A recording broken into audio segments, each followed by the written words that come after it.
Hello जी, सतनाम बोलिए, सतगुरु रविदास महाराज की जय। मैं मित्र सेन चमार बुलेटिन यूट्यूब चैनल में आप सभी दर्शकों का स्वागत करता हूं। दर्शकों, गुरु मिलन को चालिए तजमाया अभिमान, जो जो पग आगे धरे सो सो यज्ञ समान, कोटिक यज्ञ समान।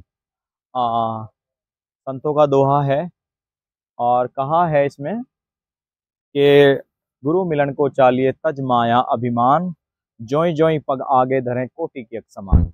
कि जब हम संतों गुरुओं महापुरुषों की तरफ चलते हैं उनके दर्शन के लिए, तो करोड़ों यज्ञों का फल जितना होता है उतना हमें मिलता है, उनके फल के बराबर हमें उनका आशीर्वाद स्नेह मिलता है। तो ये सतगुरु रविदास महाराज जी का 2024 में स्टैचू यहाँ प्रतिमा स्वरूप लगाया गया है। और यही वो भूमि है, यही वो ज़मीन है जो उत्तर प्रदेश की गवर्नमेंट सरकार और केंद्र की नरेंद्र मोदी जी और योगी जी के द्वारा यहाँ दी गई। और पिछले साल इसका उद्घाटन किया गया था यहाँ। और ये यज्ञ प्रसिद्ध डेरा बल्ला श्री सचखंड, जो कि संत निरंजन दास जी महाराज जिसके अध्यक्ष हैं और चेयरमैन हैं, और शीर गोवर्धनपुर बनारस मंदिर में महाराज जी के दरबार में पिछले साल 2024 में नरेंद्र मोदी जी ने माघ पूर्णिमा को गुरु रविदास जयंती के अवसर पर योगी जी ने, मोदी जी ने मत्था टेका था। यहाँ इस मूर्ति का आकर के गुरु जी के स्वरूप का उद्घाटन किया था, इसको स्थापित किया गया था। और ये पूरा वो जमीन है जो उन्होंने दिया है, इसका बाउंड्री वाल करा करके इसमें ये स्लोगन लिखे गए हैं, जय गुरुदेव धन गुरुदेव, तू ही हम तू ही एक हैं, तू जो लो मोरे दोरे रविदास पंक्ति जहाज कोरे। तो ये सब दीवारों को पेंटिंग करा करके बढ़िया इन पे स्लोगन गुरु जी के लिखवा करके। और इधर भी ये मुख्य एंट्री है, यहाँ से मेन रोड से ये आता है। आप देख सकते हैं बहुत ज़मीन है, ये होगा कम से कम 50-60 बीघा ज़मीन होगा। तो काफ़ी ज़मीन उन्होंने यहाँ गुरु जी के नाम पे, यहीं पंडाल लगता है पीछे, यही सत्संग होता है। लोग यहाँ भी, जैसे 12 फरवरी का गुरु रविदास महाराज जी का जयंती उत्सव आ रहा है, तो उसके अवसर पर देश और दुनिया भर से यहाँ लोग अपने सतगुरु को मत्था टेकने के लिए, उनका सत्संग सुनने के लिए, अपने संतों महापुरुषों के दर्शन करने के लिए यहाँ आते हैं। तो उसी अवसर पर अभी यहाँ कुछ सोलर पैनल का, कुछ उस तरह का और इलेक्ट्रॉनिक और सौंदर्यकरण का कार्य चल रहा है। तो और साइडों में आप देख सकते हैं फुलवारी वगैरह, बाउंड्री वाल, दोहे, स्लोगन और एक बढ़िया भवन आपको दिखाएंगे। आप पीछे हमारे देख सकते हैं, कई हजार लोग उसमें विश्राम कर सकते हैं, रहने ठहरने के लिए सत्संग भवन, विश्राम गृह, रसोई वगैरह बहुत बड़ा बनाया गया है। और ये वो गुरु जी का स्वरूप है। आप सभी दर्शकों को नमस्कार, सतनाम बोलिए, सतगुरु रविदास महाराज की जय। मैं आज शीर गोवर्धनपुर काशी वाराणसी में हूँ, जहाँ 12 फरवरी को माघ पूर्णिमा पर गुरु रविदास महाराज जी का जयंती उत्सव मनाया जाएगा। और बड़ी धूमधाम से गुरु रविदास पार्क में खड़ा हूँ और श्रीमान जी हमें मिले हैं, अनंत कुमार जी, जो काशी वाराणसी के नाम से इनका यूट्यूब चैनल है, जो रोज अपडेट डालते हैं गुरु जी के विषय में। भी बनारस से ही हैं, अभी बताएंगे, हम थोड़ी जानकारी चाहेंगे कि श्रीमान जी को कैसी यहाँ तैयारियां लगती हैं और क्या क्या मैसेज देना चाहेंगे। यहाँ से आज हम मिले हैं तो फेस टू फेस, और गुरु जी से मैं चमार बुलेटिन यूट्यूब चैनल के माध्यम से भी संदेश देता हूँ। गुरु जी के महाराज के प्रचार प्रसार में अपना थोड़ा समय निकालते हैं। जी सर, नमस्कार, सतनाम। जय गुरुदेव गुरुदेव जी। आज हम जैसे शीर गोवर्धनपुर में हैं, तो अच्छा लगा है। तैयारियां कैसी चल रही हैं, आपको कैसे अपडेट मिल रहा है यहाँ का, कैसा उत्साह लगता है यहाँ लोग? देखिए, मैं तो यही कहूँ, और अपडेट मैं रोज आना यहाँ कोशिश करता हूँ कि लोगों तक पहुँचे, और कहाँ कहाँ क्या काम हो रहा है वो मैं रोजाना आके देखता हूँ, सुबह शाम तक।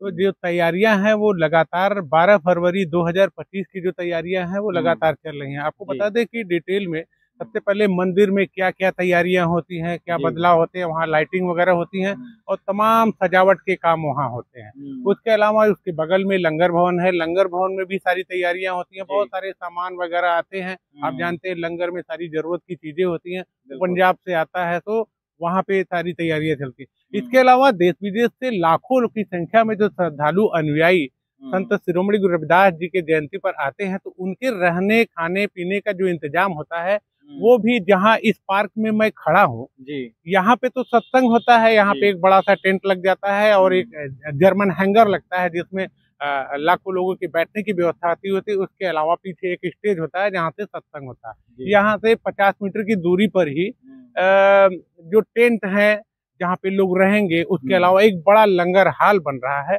और मेरे तमाम वीडियो में आप देख सकते हैं कि उसका पूरा डिटेल वहाँ पे है। इस चैनल के माध्यम से आप ये काशी वाराणसी बनारस के नाम से हमारा चैनल है, जो कि बनारस का ही मैं हूँ, तो उसी नाम से बनाता हूँ और गुरु जी के श्री चरणों में अपने को समर्पित करता हूँ।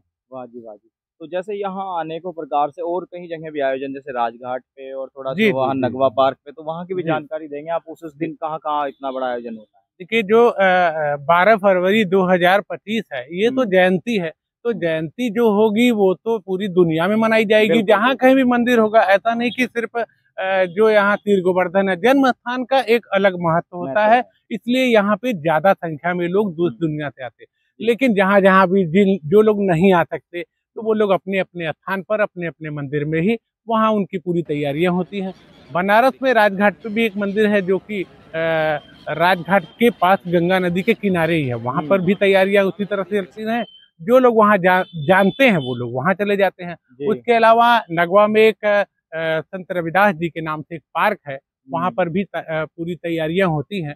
और जो लोग भी यहाँ आते हैं, वो लोग वहां भी जाते हैं, और गंगा का किनारा है, वहां सारा दर्शन करते हैं। वहां पर भी संत शिरोमणि गुरु रविदास जी का एक मूर्ति है, लोग वहां पर भी दर्शन करते हैं। अच्छा, कुछ वीआईपी आने की क्या जानकारी है? कौन कौन कुछ लगता है वीआईपी अभी तो देखिए कोई जानकारी विशेष नहीं है। बातों बातों में ये हो जाता है कि हाँ, मुख्यमंत्री जी आएंगे, ये तो हर साल होता हाँ, वो है। तो आते ही और रहते हैं। प्रधानमंत्री आएंगे, और तमाम लोग जो एनआरआईज हैं वगैरह आएंगे।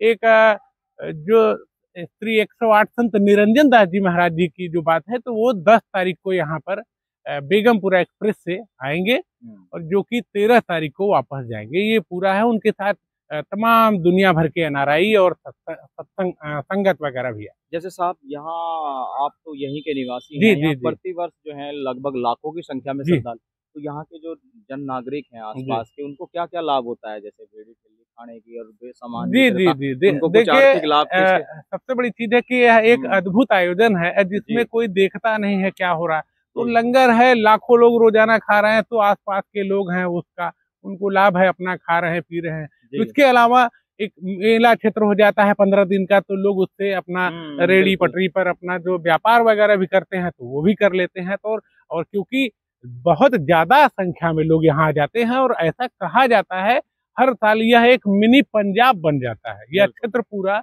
मिनी पंजाब के रूप में डेवलप हो जाता है। तो आप समझ सकते हैं कि 15 दिन, एक महीने एक बड़ा व्यापार करके लोग उससे भी साल भर का अपना जीवन यापन करते हैं। क्योंकि देखिए, जब लोग यहाँ 2-2 हजार 3-3 हजार किलोमीटर निकल करके आते हैं, तो वो टूर ट्रैवल के लिए भी निकलते हैं। यहाँ क्योंकि प्राचीन स्थल ही है, काशी का एक प्राचीन महत्व है। संतों महापुरुषों जैसे कबीर यहाँ जन्मे हैं, उधर लोग कबीर मठ में भी जाते हैं, और उधर भी लहर तारा वगैरह भी देखने जाते हैं। और राजघाट मंदिर तो नौका के द्वारा कुछ नौका वालों को लाभ, तो यानी कि उनको अपना पैसे थोड़ा खर्च करते हैं, तो वो लोगों को आर्थिक सहयोग भी लोग मदद होती है। यह व्यापारिक एक तरह से कोई भी मेला होता है, तो उसमें सारी, जब होटल वगैरह में आएंगे कुछ लोग, जो है रेस्टोरेंट में रहेंगे, तो ट्रेवल करेंगे, नौका से जाएंगे। लेकिन एक समस्या थोड़ी देखने को यहाँ मिलती है, जैसे लोग यहाँ अनजान होते हैं, बाहर का आदमी आता है, तो यहाँ के जो टेम्पो चालक, रिक्शा चालक है, उनसे खूब लूट खसोट और झूठ सच बोल के उसको, तो वहाँ क्योंकि यहाँ का नाम ना खराब हो। देखो, ये धरती पूजनीय है, लोग यहाँ आते हैं, उनके साथ समान व्यवहार करें, वो पैसे देने को मना नहीं करते। कई लोग उनको घुमा फिरा के कहीं भी छोड़ जाते हैं, इस तरह की छोटी छोटी समस्याएं, तो उस पर क्या कहना चाहेंगे आप यहाँ के? देखिए, हर जगह ऐसी समस्याएं होती हैं, और हर जगह आपको बता दूं, ऐसी चीजें हर जगह होती है। आप कहीं भी जाएंगे, जहाँ कोई भी ऐसा तीर्थ स्थल होता है, तो जो लोग, जैसे हम लोग अगर कहीं और जाते हैं, तो वहाँ भी लोग लूट खसोट करते हैं। कोई लोग यहाँ आ रहा है तो यहाँ भी करते हैं। ये एक कॉमन बात है। देश भारत देखिए गरीब देश है, यहाँ जब जिसको मौका मिल जाता है तो 2 पैसा कमाने के लिए अपना कोशिश करता है। लेकिन जो लोग बाहर से आते हैं, वो अपने सामान की सुरक्षा भी करें, उसके विषय में क्या कहना चाहेंगे आप? सामान की सुरक्षा तो देखिए, यहाँ सभी सुरक्षित, किसी के भरोसे नहीं छोड़ना चाहिए ना। यहाँ पे हर चीज तो यहाँ ज्यादातर सुरक्षा के लिए सारी व्यवस्था किया जाता है। लेकिन देखिए, सामान तो आपको अपने भरोसे ही रखना होगा। जहाँ कहीं भी आपको लॉकर मिले वहाँ रखिए, अगर आपको कमरा मिलता है तो वहाँ रखिए। सामान किसी के भरोसे, आज का समय में किसी के भरोसे रहने लायक नहीं है, इसलिए अपना खुद का सामान खुद सुरक्षा करें। तो देखिए, आनंद कुमार जी हैं, वो यहीं काशी वाराणसी के नाम से बहुत अच्छी जानकारी दी, और अच्छा लगता है। आज मिले भी हैं, दर्शन भी हुए। आज गुरु महाराज जी के जन्म जयंती पर के अवसर पर भी हम जरूर मिलेंगे। तो इसी तरह भाई साहब से भी जुड़िए, और इनकी अपडेट जो है, क्योंकि भाई बनारस जो है, अच्छा, इसका क्षेत्रफल कितना है, कुछ बताएं? बनारस का क्षेत्रफल कितना है? बनारस का क्षेत्रफल तो पूरे बनारस का क्षेत्रफल, हाँ, पूरे बनारस का क्षेत्रफल देखिए, हम लोग गुरु जी के श्री चरणों में है जी। बहुत ज्यादा जानकारी रखने की जरूरत नहीं है। अगर हम उनके श्री चरण में है तो यही पूरा क्षेत्रफल है। तो पिछले बार ये जो जहाँ हम खड़े हैं, इसका शिलान्यास उद्घाटन किया था योगी मोदी जी ने, उनके नेतृत्व में ही, उनकी देखरेख में सब हुआ था। अच्छा, जी जी। तो ये स्थान जो है पिछले साल नरेंद्र मोदी जी के द्वारा ही यहाँ इस मूर्ति का अनावरण हुआ था। ये 75 फीट ऊंची कांस्य की प्रतिमा है, जिसे पिछले साल जो कि 24 फरवरी 2024 को संत शिरोमणि गुरु रविदास जी की जयंती थी, उसी दिन इसका अनावरण हुआ था। उस दिन क्या 1-2 दिन पहले हुआ था, और उसके बाद से लगातार हम लोग दर्शन करने के लिए यहाँ आ जाते हैं। यही मंदिर के साथ साथ में गुरु जी का पार्क और स्टैचू पार्क हो जाता है। ये पूरा कल हमारी जो है हमारे चैनल पे ही बात हुई थी यहाँ पे ट्रस्टी साहब से। अच्छा। तो उन्होंने बताया था कि ये पूरा प्रोजेक्ट 50 करोड़ का था, जिसमें एक वहाँ पे लंगर भवन एक नया बना है यहीं बगल में ही। बिल्कुल। और ये पूरी पार्क है, इसके अलावा ये पूरा रास्ता वगैरह और ये कांस्य प्रतिमा है, ये पूरी इसकी जानकारी उन्होंने दी थी। बहुत धन्यवाद। तेरे बिना लगना